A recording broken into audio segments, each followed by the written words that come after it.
de Vargas, com um governo mais democrático, criou Petrobras, desenvolveu fundo de garantia, e sim, uma série de benefícios sociais.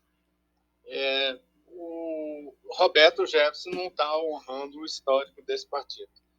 De qualquer maneira, mesmo você não concordando com a justiça, é óbvio que a gente sabe que a justiça, de uma certa forma, tem extrapolado os seus limites, mas atacar um ministro da Suprema Corte, como ele fez com a Carmen Lúcia, é um negócio que realmente tinha que mandar prender. Não tinha como dourar a pílula. É pular o cordão. Aí o cara surtou na hora da prisão. A Polícia Federal está cumprindo, constitucionalmente, ela tem obrigação de cumprir uma determinação superior, e ela fez isso, e o Roberto Jefferson surtou. Acabou ficando ruim, pior para ele, porque agora ele vai responder por tentativa de homicídio. Esse negócio ainda vai dar muito pano para manga. E virou uma guerra política entre Lula e Bolsonaro. Porque o establishment agora tem que... Tudo que acontece de ruim é culpa do Bolsonaro. Não pode ser lá na Europa, onde foi, culpa do Bolsonaro. Porque isso faz parte da narrativa de esquerda para desconstruir o cara. O Lula é inocente, não deve nada para ninguém, é o melhor estadista do país e talvez, quiçá, do mundo, o melhor estadista, o homem que vai salvar o país, tudo. Aí, ganhando o Lula, vamos ver o que acontece. O fato é, muitos Roberto Jefferson estão espalhados por aí.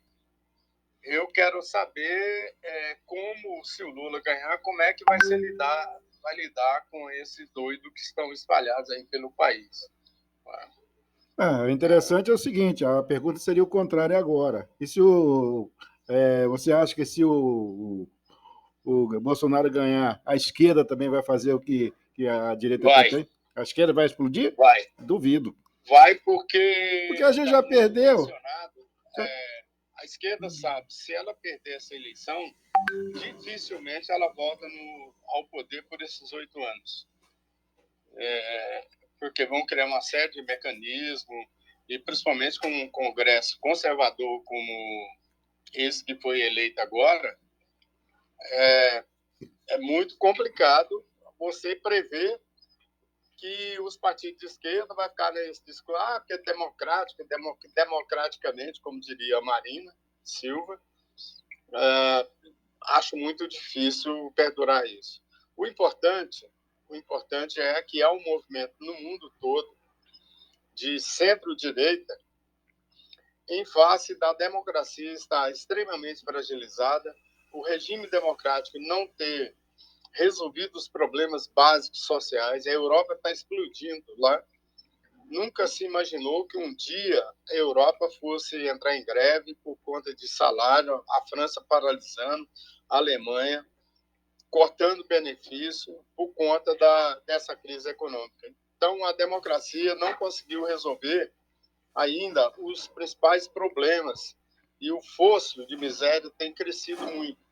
E isso, de uma certa forma, não só gera protestos, mas, acima de tudo, remete as pessoas a buscar um passado em que o Estado é protetor de tudo. Ou seja, o Estado passa a tutelar a sociedade, e não a sociedade tutelar o Estado. Então, isso é uma contradição? muito ruim. Isso não seria... Isso não é uma contradição? Porque o pressuposto da democracia é exatamente essa liberdade que você tem de criticar, inclusive, o próprio regime. Tá? Não tem, nunca acredito que na raça humana, né, na civilização humana, nunca vai deixar de ter pobre e ter rico. Tá? Isso é desde os primórdios. Tá? Então, o regime democrático, você diz, não deu certo. O comunismo também não deu certo. Não, o socialismo... não é que não deu certo. Está dando certo. Certo, ele não tem conseguido e oferecer uma melhor qualidade de vida para as pessoas. Diante de tantos impasses, isso no mundo todo, a tendência é as pessoas buscarem regimes fortes. Por isso, esse movimento de centro-direita, no mundo todo, tem permeado aí, porque pelas vias normais está muito difícil. Eu tomo como base, que eu acompanho muito na Europa, pelos jornais europeus, principalmente os jornais portugueses, há um sentimento anti-esquerda muito forte pelo mundo afora. E essa convulsão ela acaba refletindo em nosso país, que tem uma área continental, é um país diferente dos países da Europa, que tem países da Europa que é menor do que os municípios que tem. Não, menor que Valparaíso. Não chega a 1/3 do que é Goiás. E Goiás já foi dividido. Então, por aí você tira. E é muito mais fácil você resolver um problema na Argentina, no Chile, na Bolívia, Venezuela, do que você resolver no Brasil. Se você pegar 8 milhões de quilômetros quadrados que compõem o nosso território, e com a diversidade cultural que nós temos, embora tenhamos uma língua única, é muito complicado. Os interesses são conflitantes. Então, os governantes, não adianta você ter um estadista se a elite do país, e volto a repetir aqui, como eu tenho dito várias vezes, um país ele prospera a partir da sua elite. Ele não prospera a partir do pobre. Pobre, o que ele faz, ele come. O que ele faz, ele come. Ele não empreende, ele não tem poupança para empreender. Aliás, é um dos graves defeitos nossos, é que nós não temos poupança e nem educação financeira. Então, nós somos dependentes da ação do Estado. O Estado é instituição, quer o município, quer o Estado federativo, o ente federativo, quanto o governo federal. Então, por aí você vê que os problemas políticos e sociais, eles têm uma complexidade muito grande. Não é fácil de resolver apenas com narrativas construídas nas universidades, predominantemente dominadas pela esquerda. Não é assim. E nem muito menos com o Bolsonaro, com esses arroubos dele. E muito menos com essa lorota do Guedes, falando que a economia está bombando. Realmente está bombando. Mas quem ganha dinheiro são os rentistas e quem tem capital disponível. Como a maioria dos brasileiros não tem capital disponível, você tem uma ideia, só 3% da população brasileira tem poupança. Por aí você tira. A classe média, ela não poupa. Ela guarda um dinheirinho para o mês seguinte. Quando muito, ela tenta aí uma aposentadoria remunerada, porque sabe que a situação é complicada. Só te interrompendo, no sábado agora, eu vi, né, já está há muito tempo, um documentário com a Zélia, o Confisco, entendeu? E interessante o seguinte, ela optou, a rapaziada lá na época, lá optaram para, como é que se diz, confiscar a poupança, né? Porque só 96% da população não tinha poupança. E o que tinha era abaixo de não sei quantos mil reais, menos de 50 mil reais, entendeu? Então, ela falou, no documentário, né, ela conta o seguinte, falou assim, bom, se eu estabelecer que o limite é 50 mil, abaixo de 50 mil você pode tirar, isso ia atingir quase 96% da população, tá? Que desses 96%, mais de 70% não tinha nenhum dinheiro em poupança, cara. Entendeu? Então, o que você falou que não tem poupança, a gente não tem tradição de poupar. Ninguém, por exemplo, desde o início, né, por exemplo, nos Estados Unidos, a família, ou também no Japão, também já vi isso, para mim, ele se prepara. Não, o Japão, aliás, abrindo um parênteses aí, o Japão, o governo pede, pelo amor de Deus, para o japonês consumir. Porque é o país que tem a maior poupança do mundo interno, sabia? Que guarda tudo. Inclusive, por exemplo, nos Estados Unidos, os caras fazem poupança para a universidade, né? Para pagar já. O moleque já nasce, né? Que já vai preparando, guardando dinheiro para pagar a universidade, né? Aqui nós não temos isso. Muito caro. Entendeu? Bom, falando agora para o que interessa aí, faltando coisa, o que nós temos de novidade aí? Você colocou na tua coluna de hoje aí que o Sorgato está isolado, o Cambão saiu forte, o Pablo Mossoró é 22, e Márcio Correia, coisa, e o Clécio não vai renunciar. Que história toda essa aí? Faz um misto quente geral aí. Bom, vamos começar pelo Diego Sorgato. Há muito tempo a gente já vem falando isso, que o Diego Sorgato, ele e o Daniel do sindicato em Cristalina são dois prefeitos que eles fecharam o município. Em Cristalina, então, ninguém ouve falar em Cristalina, é como se não existisse, como não fizesse parte do estado. Volta e meia, de vez em quando aparece aí uma notícia, mas isolaram.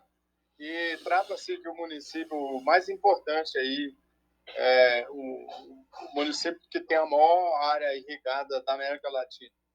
Mas voltando ao Diego Sorgato, o que aconteceu? O Diego Sorgato, segundo os seus críticos, ele não assumiu a prefeitura de fato, ele se comporta como deputado. E há uma série de denúncias, inclusive na gestão dele, ele fez uma parceria aí com o presidente da Assembleia Legislativa, o Lissau. Os ônibus, a metade dos ônibus que circula de transporte interno de massa do irmão do Lissau Vieira, do qual, segundo as más línguas, o Diego Sorgato é sócio, carro, tem locação de ambulância. Então, ele está fazendo assim, os maiores absurdos na gestão, e isso tem decepcionado muita gente, principalmente os aliados. Célio Silveira, que foi um aliado de primeira hora, já está assim, com a pulga atrás da orelha com o Diego Sorgato. E olha que o Célio tem negócio com o pai do Diego. Você tem uma ideia, o grau de isolamento em que se encontra Diego Sorgato. Os prefeitos da região, principalmente aí do entorno sul, têm dialogado muito pouco com o Diego Sorgato. Ele não participa de nada, pô. Ele não participa. Né? Ele não participa, exatamente. Ele é totalmente alheio, fora do contexto. E isso está incomodando a elite da cidade. Tem que lembrar que Lusiânia, todos esses municípios em volta aí, Cidade Ocidental, Valparaíso, Novo Gama, pra você ter uma ideia, Novo Gama era a fazenda da avó do Wilde Cambão. Uhum. Então, assim, o Wilde Cambão, tá aí terra do... Todos, então, assim, todos aí, tudo essas fazendas, aonde virou cidade, eram fazendas dessa elite de Lusiânia. Tanto os Melo, no caso dos Teixeira, lá de Teixeira, o Delfim, esse pessoal tudo de família tradicional, os Oris, tudo de família tradicional. E essas famílias se dividiram na eleição de Diego Sorgato. Agora, essas famílias tendem a se unir. Olha o que eu vou dizer. Tende a se unir em torno de Wilde Cambão. Olha o que eu estou dizendo. O Wilde Cambão, ele pode vir muito forte com o candidato a prefeito. Tem o Cristóvão, de uma certa forma. O Cristóvão foi... A justiça deu uma liminar aí para o Fred, que é um suplente, na recontagem de voto lá. Eu não vi o processo ainda, mas a liminar afasta o Cristóvão, porque ele ficou em último lugar e assume esse Fred. Mas, como se trata de uma liminar, obviamente, o deve derrubar isso, porque o advogado do Cristóvão é muito bom, que é o Dr. Hilner. É um especialista em direito eleitoral, um cara muito competente. Vai fazer igual o Hollenberg, é? Não, o cara está querendo ganhar no tapetão. Mas, de qualquer forma, o Cristóvão é um player político que emergiu aí da cinza.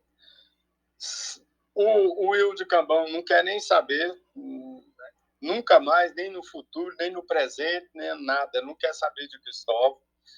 E o grupo do Célio Silveira está reaproximando, segundo as fontes que eu tenho, reaproximando de Wilde Cambão. Isso vai dele um cara forte. E o Célio Silveira pode vir a ser um super secretário.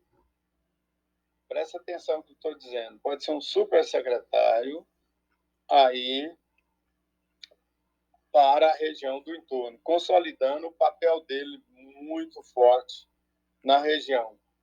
E o Célio tem outras pretensões em 2026 e ele precisa ter visibilidade. Já foi deputado federal e se o Célio assumir realmente uma secretaria no governo de Ronaldo Caiado, o Márcio Correia, lá de Anápolis, do MDB, assume como deputado federal. Ele é o primeiro suplente.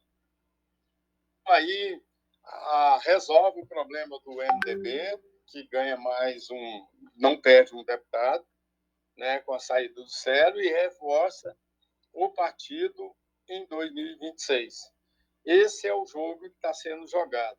Com isso, fortalece também Fábio Mossoró, que, por sua vez, já deu um chega para lá no plástico, deve buscar um outro grupo aí, vai fazer o presidente da Câmara. Enfim, o Plástico é um player político que pode disputar a prefeitura aí, não se surpreenda com o apoio de oposição. Então, tem todo um jogo sendo jogado aí dos bastidores. Além disso, é evidente que tem aí a escolha da presidência da Assembleia. Acho muito difícil o entorno ficar fora da mesa diretora da Assembleia, porque, afinal de contas, eles têm 6 deputados. Tem o André do Prêmio, tem o André do Prêmio do Avante, que fortalece a posição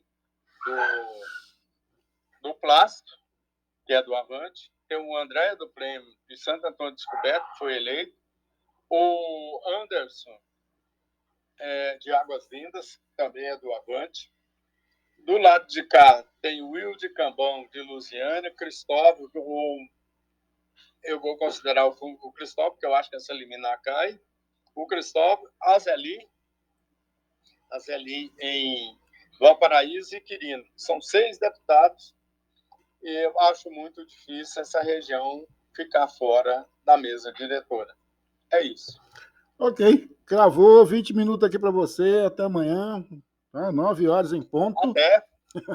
Tá? Um grande abraço e amanhã a gente continua aí, beleza? Então, falou. Tchau, tchau. Tchau.